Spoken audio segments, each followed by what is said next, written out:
Nanatsu no Taizai, the Seven Deadly Sins, episode 2. The hype continues. For me personally, I'm just loving this series so far right now. And this adaptation is beautiful. It's absolutely gorgeous. And with the music, the fluidity of the animation, A1 and UFO table, man. Next year, 2015, you guys are about to take all my fucking money. All my fucking money.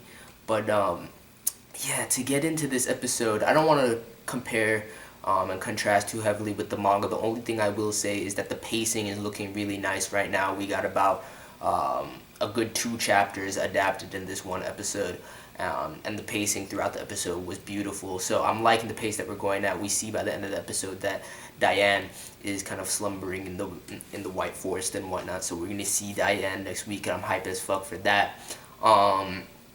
And this episode was mainly introducing, more so building the dynamic between Meliodas and Elizabeth, and the whole thing with Vanya village, and then introducing Gilthunder as well. And it was fucking epic. Now the music, that OP, I'm fucking falling in love with this OP, and getting that Flow and Granrodeo collaboration at the ED.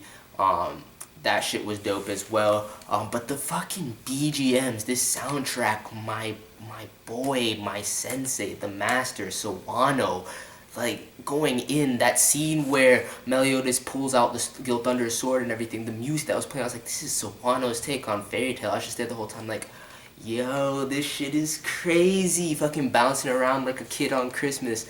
And then the scene when Meliodas intercepts Gilthunder's spear. It's just like classic Sawano soundtrack right here. This shit is sounding beautiful, absolutely superb. I can't wait to get my hands on it, like every single one that he comes out with. But that aside, getting into the episode, I like the jokes and comedy aspects we got this episode. Seeing the dynamic between Meliodas and Elizabeth, and just like him always checking out her sizes, touching her, groping her at any chance he can get. And I like how Elizabeth doesn't react in such a hypersensitive way, as opposed to most female leads that we're used to seeing. And it's refreshing to have the dynamic be like that, especially since Elizabeth is a very genuine human being. I really fucking love her character, and Meliodas really does care for her, as you see when he goes out to basically come to comfort her, although he did really just go out to intercept Gilthunder's spear.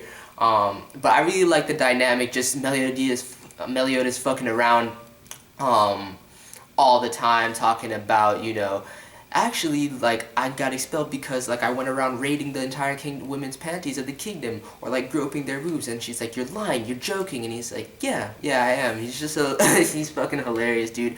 And when it comes time for business, he goes in. Fucking, you see him grab the 2 little bitch-ass peasant knights, grabs their drinks and whatnot, starts, sipping it down before he pulls the sword out. It's like, dope. Meliodas going in every time, intercepting fucking Gilthunder's spear. And that scene was fucking crazy. I forgot how much of a prick Gilthunder is, honestly.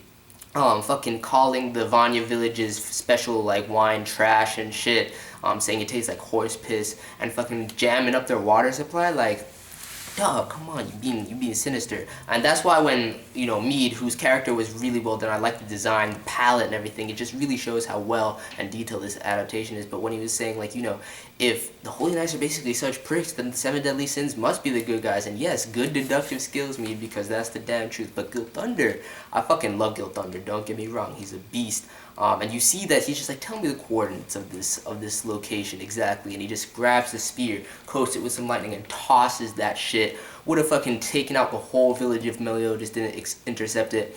And that was fucking insane how he did that. Just the animation, plowing through the buildings and shit. He just spins around, tosses it back, and like barely, almost goes straight through Gilthunder's head. And he's just like, yo, they're clearly alive. The 7 Deadly Sins are alive. Meliodas.